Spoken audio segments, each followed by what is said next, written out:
We're giving it away to Florasta. Breaks into the box. Hit back. Normally on the... Certainly did get it. Something really special in my life, in my career. So every time that I can stay close to the... Can he make a mark here? Doesn't mean perfection. There could still be some... Begini pernyataan mengejutkan legenda timnas Brazil Ricardo Kaká yang mengaku sangat terkejut dan terharu dengan permainan timnas Indonesia U17 dan sorotan tajam Komite Wasit FIFA Pierluigi Collina yang sebut harusnya Indonesia cuma kalah 2-1. Benarkah?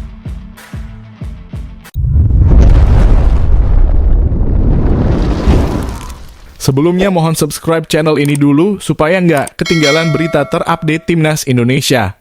Papan skor di Aspire Zone memang mencatat kekalahan 4-0 bagi Timnas Indonesia U17 melawan raksasa Brazil U17 dalam ajang Piala Dunia U17 2025.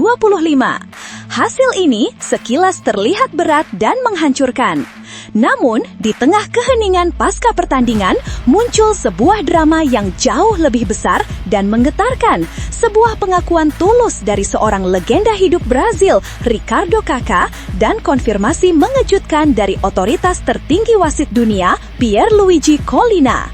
Kaká yang menonton laga full 90 menit mengaku bahwa apa yang ditunjukkan para pemain muda Indonesia sama sekali tidak sesuai dengan perkiraan banyak orang. Ia menyebut bahwa Indonesia U17 tampil sebagai tim dengan organisasi taktik yang matang, intensitas kerja tinggi, serta keberanian yang tidak dimiliki banyak tim dari Asia Tenggara di level usia muda. Saya harus jujur, saya benar-benar kagum dengan keberanian dan kedisiplinan mereka. Skor akhir tidak menceritakan kebenaran pertandingan. Indonesia layak mendapatkan penghargaan atas cara mereka bermain, ujar Kaká kepada media internasional setelah laga berakhir. Menurut Kaká, ada elemen yang selama ini jarang terlihat dari tim-tim Asia Tenggara, namun Indonesia U17 berhasil menunjukkannya secara jelas, ketenangan dalam bertahan dan transisi permainan yang terstruktur. Ia secara khusus menyoroti trio bek Indonesia, yaitu Matthew Baker, Putu Panji, dan Lucas Lee, yang menurutnya tampil dengan karakter seorang pemain berpengalaman, bukan pemain muda 17 tahun. Mereka bertahan bukan hanya dengan fisik, tapi dengan kecerdasan membaca permainan. Itu kemampuan yang sulit dilatih. Saya melihat mereka tahu kapan harus mundur, kapan harus menutup ruang, kapan harus melakukan intersepsi. Itu luar biasa bagi pemain seusia mereka, lanjut Kaká. Namun, lebih dari sekadar memuji, Kaká juga menyoroti satu hal yang menurutnya menjadi poin krusial yang mengubah arah pertandingan, keputusan wasit yang tidak konsisten dan merugikan Indonesia.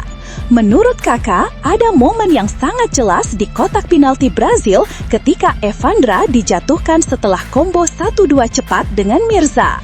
Itu penalti. Saya mengatakannya sebagai mantan pemain, sebagai seseorang yang paham ritme permainan. Ada kontak yang jelas, ada perubahan momentum tubuh, dan ada intensi untuk menghentikan penyerang. Itu bukan kontak biasa, ucapnya tegas. Tidak berhenti di situ, ia juga menyebut pelanggaran kepada Zahabi Goli sebagai momen yang seharusnya juga dipertimbangkan melalui VAR. VAR ada untuk alasan itu, tapi saya tidak melihat ada usaha memadai untuk mengevaluasi kejadian tersebut. Indonesia berhak mendapatkan satu penalti, kata Kaká. Pernyataan Kaká ini kemudian seolah diperkuat oleh pengakuan mengejutkan Ketua Komite Wasit FIFA Pierluigi Collina. Dalam konferensi teknis pasca pertandingan, Collina mengakui bahwa ada dua keputusan wasit yang tidak sesuai standar dan salah satunya sangat berpengaruh terhadap alur pertandingan. Saya harus mengatakan secara profesional bahwa terdapat dua keputusan kunci yang tidak tepat dalam pertandingan tersebut. Satu kontak di kotak penalti terhadap pemain Indonesia seharusnya ditinjau lebih mendalam melalui VAR, dan terdapat satu proses gol Brazil yang seharusnya dibatalkan karena terjadi pelanggaran build-up, ujar Collina. Collina bahkan menyebut dengan sangat jelas, Jika kedua keputusan itu diambil dengan benar, maka skor yang sah seharusnya adalah Brazil 2, Indonesia 1 penalti. Pertandingan akan sangat berbeda. Pengakuan tersebut membuat suasana berita global berubah. Media Brazil sendiri ikut menyorot bahwa Indonesia sebenarnya menunjukkan performa yang mengejutkan dunia. Kakak kemudian menambahkan pernyataan yang membuat publik Indonesia tersentuh. Saya melihat masa depan di tim ini. Jika pemain-pemain ini dirawat dengan filosofi yang sama, Indonesia tidak hanya akan menjadi penonton dalam kompetisi dunia, mereka akan menjadi pesaing yang sesungguhnya. Ia juga memberikan penghormatan khusus kepada pelatih Indonesia U17, Nova Arianto. Pelatih mereka bekerja dengan visi yang jelas, struktur, ritme pressing, koordinasi jarak antar lini, itu bukan kebetulan. Itu adalah hasil dari pemikiran yang matang dan disiplin. Indonesia harus menjaga pelatih ini karena ia membawa masa depan sepak bola mereka. Kakak menutup pernyataan panjangnya dengan sebuah kalimat tajam yang langsung menjadi kutipan viral di media sepak bola dunia. Sepak bola bukan hanya tentang menang atau kalah. Sepak bola adalah bagaimana kamu bermain, bagaimana kamu berjuang, dan bagaimana kamu menunjukkan identitas. Indonesia U17 telah menunjukkan identitas itu malam ini. Mereka tidak kalah dalam segalanya. Mereka justru menang dalam hal yang paling penting, kepercayaan diri dan masa depan. Namun tunggu dulu, setelah admin telusuri secara mendalam bahwa berita di atas adalah karangan belaka dan hoaks. Ini sebagai edukasi supaya penonton lebih jeli dalam memilih berita.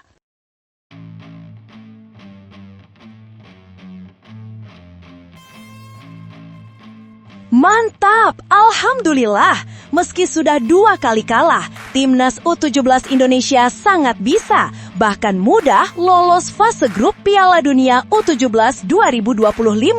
Benarkah? Bahkan gak perlu capek-capek kalahkan Honduras di laga terakhir. Simak berita sebenarnya hanya di sini. Peluang Timnas U17 Indonesia untuk melangkah ke fase gugur Piala Dunia U17 2025 kini berada di ujung tanduk. Nasib pasukan muda asuhan Nova Arianto benar-benar berada di bibir jurang setelah 2 kali menelan kekalahan di fase grup. Meski situasi tampak sulit, asa itu belum benar-benar padam, dan 1 kemenangan di laga terakhir bisa menjadi keajaiban yang mengubah segalanya. 2 kekalahan awal membuat langkah Garuda Asia terasa berat. Di laga perdana, Indonesia tumbang 1-3 dari Zambia, meski sempat unggul lebih dulu lewat gol Zahabi Goli. Kemudian di laga kedua, cobaan lebih besar datang ketika Brasil U17, tim raksasa dari Amerika Selatan, sukses menang telak 4-0 di Aspire Zone, Doha, Qatar. Rentetan hasil itu membuat Timnas U17 Indonesia kini berada di peringkat ketiga grup H dengan catatan 0 poin dari 2 pertandingan. Namun posisi ketiga ini belum aman karena Evandra Florasta dan kawan-kawan hanya unggul tipis dari Honduras yang juga belum mengantongi poin sama sekali. Satu hal yang harus dicatat, peluang masih ada. Garuda Asia kini hanya bisa berharap lolos melalui jalur peringkat ketiga terbaik, jalur alternatif bagi tim-tim yang gagal menembus 2 besar di grupnya masing-masing. Namun syaratnya tidak mudah. Timnas U17 Indonesia wajib menang di laga terakhir melawan Honduras jika ingin menjaga asa untuk lolos ke babak 16 besar. Kemenangan bukan hanya sekedar 3 poin, tapi juga kesempatan untuk memperbaiki selisih gol -6 yang saat ini menjadi batu sandungan terbesar. Hasil tersebut menempatkan Indonesia di posisi terbawah dalam klasemen peringkat ketiga terbaik. Sementara itu, para pesaing di jalur ini tampil lebih baik. Sebagai perbandingan, Kaledonia Baru memang mencatatkan selisih gol -5, tapi mereka sudah mengoleksi 1 poin berharga setelah menahan imbang raksasa Asia Jepang. Artinya, walaupun secara statistik Timnas U17 Indonesia masih hidup di turnamen ini, peluangnya benar-benar menipis. Di atas kertas, kemenangan besar atas Honduras adalah satu-satunya cara untuk menjaga harapan itu tetap menyala. Menariknya, ada 4 negara lain yang juga belum mengumpulkan poin sejauh ini, yakni Uganda, Paraguay, Burkina Faso, dan Arab Saudi. Keempatnya masih menunggu laga kedua mereka. Dan yang membuat situasi semakin rumit bagi Indonesia, keempat tim tersebut memiliki selisih gol yang lebih baik dari Garuda Asia. Dengan kata lain, Timnas U17 Indonesia kini butuh kemenangan besar sekaligus keberuntungan di pertandingan grup lainnya untuk bisa menembus 8 besar klasemen peringkat ketiga terbaik. Jika tidak, mimpi untuk melaju ke fase gugur akan berhenti di babak penyisihan. Namun, seperti yang selalu ditekankan pelatih Nova Arianto, selama masih ada peluang, perjuangan tidak boleh berhenti. Ia berharap anak asuhnya tetap bermain penuh keberanian dan keyakinan, karena satu pertandingan bisa mengubah segalanya. Momen terakhir ini bisa menjadi ujian karakter bagi Garuda Asia. Apakah mereka mampu bangkit dari 2 kekalahan, menampilkan performa terbaik, dan membawa pulang kemenangan yang bisa membanggakan seluruh rakyat Indonesia?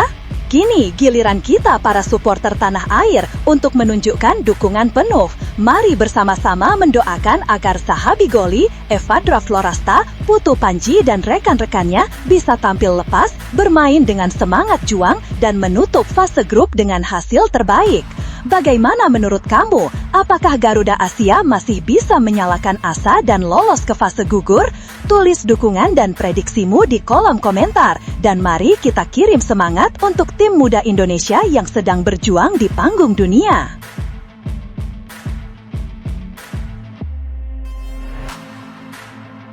Pelatih Timnas Indonesia U17, Nova Arianto, tetap menunjukkan semangat dan keyakinan tinggi meski timnya baru saja menelan kekalahan telak dari raksasa Brasil. Ia sadar betul bahwa peluang Garuda Asia untuk lolos ke babak 32 besar Piala Dunia U17 2025 masih terbuka lebar. Dan apapun yang terjadi nanti, target utamanya adalah 3 poin saat menghadapi Honduras U17. Seperti diketahui, Timnas Indonesia U17 baru saja dibungkam Brasil U17 dengan skor 0-4 pada laga kedua grup H yang digelar di lapangan 7 Aspire Zone, Doha, Qatar, Jumat 7 November 2025 malam waktu Indonesia. Dalam pertandingan tersebut, Selecao muda tampil begitu efektif dan tajam di depan gawang. 4 gol Brasil masing-masing dicetak oleh Luis Guedes 3 menit, gol bunuh diri Putu Panji 33 menit, Felipe Mores 39, dan Juan Pablo 75. Kekalahan ini menjadi yang kedua bagi Indonesia setelah sebelumnya takluk 1-3 dari Zambia U17 di laga perdana. Meski hasil belum berpihak, Nova Arianto menilai anak asuhnya masih punya peluang untuk bangkit. Dengan 2 kekalahan, Garuda Asia memang belum mengoleksi poin, namun mereka masih berada di posisi ketiga klasemen sementara grup H, unggul selisih gol dari Honduras U17 yang ada di posisi keempat. Artinya, Zahabi Goli dan rekan-rekannya masih memiliki kans lolos ke babak gugur lewat jalur 8 tim peringkat ketiga terbaik.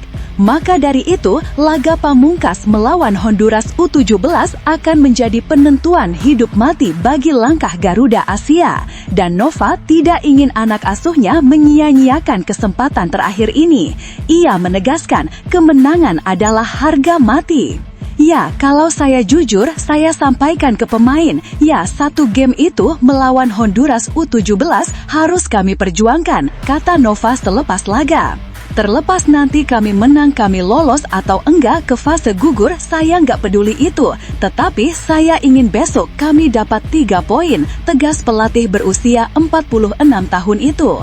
Sebuah pernyataan tegas yang menunjukkan bahwa Nova tidak hanya ingin anak asuhnya sekadar bermain baik, tetapi benar-benar menutup fase grup dengan kemenangan terhormat. Namun demikian, Nova juga mengingatkan agar para pemain tidak lengah sedikit pun menghadapi Honduras. Ia menilai meskipun lawan sempat kalah dari Zambia, tetap tidak boleh diremehkan. Fokus dan kesiapan penuh menjadi kunci. Tetapi sekali lagi, kami tidak boleh meremehkan Honduras. Walaupun sekali lagi, Honduras kalah dari Zambia, tetapi saya lihat pemain harus lebih siap lagi agar melawan Honduras benar-benar siap. Dan kami usahakan benar-benar untuk 3 poin, pungkas Nova dengan nada tegas dan penuh keyakinan. Pertandingan penentuan antara Timnas Indonesia U17 versus Honduras U17 akan digelar di lapangan 2 Aspire Zone Al Rayyan, Qatar pada Senin 10 November 2025 malam pukul 21.45 WIB. Laga ini akan menjadi momen krusial sekaligus kesempatan terakhir Garuda Asia untuk membuktikan semangat juang dan mental baja mereka di panggung dunia. Kini, dukungan seluruh masyarakat Indonesia sangat dibutuhkan. Apapun hasilnya nanti, perjuangan tim muda ini layak mendapat apresiasi tinggi. Bagaimana menurut kamu? Apakah Nova Arianto dan pasukannya mampu menutup laga terakhir dengan kemenangan manis dan menjaga asa ke babak gugur? Yuk, tulis pendapat dan dukunganmu untuk Garuda Asia di kolom komentar.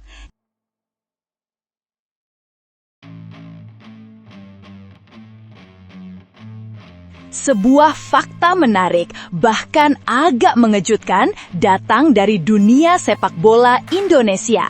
Untuk pertama kalinya dalam 1 dekade terakhir, tidak ada Garuda Calling alias pemanggilan pemain untuk Timnas Indonesia Senior di ajang FIFA Matchday bulan November ini.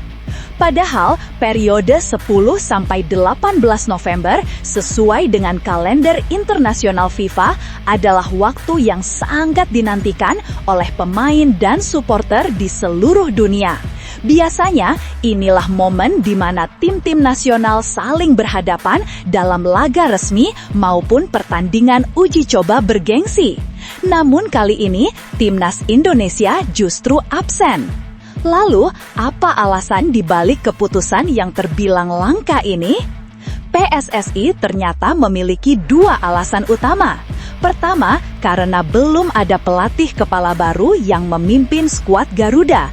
Kedua, fokus utama federasi saat ini sedang diarahkan ke Timnas U23 Indonesia yang tengah mempersiapkan diri menuju SEA Games 2025. Seperti diketahui, sejak berpisah dengan Patrick Kluivert pada 16 Oktober 2025, kursi pelatih Timnas Indonesia Senior masih kosong. Hingga kini, PSSI masih melakukan penjajakan untuk menemukan sosok yang dinilai tepat, bukan hanya untuk melatih, tetapi juga membangun pondasi jangka panjang bagi tim merah putih.